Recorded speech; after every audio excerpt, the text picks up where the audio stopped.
तू कोपऱ्यातला आणलं का लिहून? नाही हो मास्तर, मी बेमार होतो. बिमार? काय रोग आलता तुला?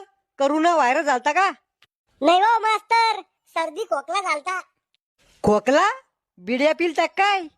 अरे मास्तरड्या, बोरं खाल्ले होते म्हणून खोकला आलता. येड्या बैस खाली. तू रे त्याच्या शेजारचा दुष्काळी हिरो, तो आणला का अभ्यास करून? नाही हो मास्तर. कौनी आणला अभ्यास करून? तो बापाचं लग्न होतं का काल? अहो सर, माझ्या बापाचं लग्न असतं तर तुम्हाला बोलवलं असतं ना मी बुंदी खायला. मग अभ्यास कहून नाही करून आणला? मन नव्हतं सर अभ्यास करायचं. मन कहून नव्हतं साहेब तुमचा अभ्यास करायचं? अहो काय सर, दररोज उठलं की सुटलं अभ्यास अभ्यास, मजा नाही त्या गोष्टीत. अरे तीस तुल्या जास्त शपारला का? थांबतोय बापाला फोन लावून हातपाय तंगड काढा लावतो तो. सर बोंबल. तुम्हाला हेडमास्तर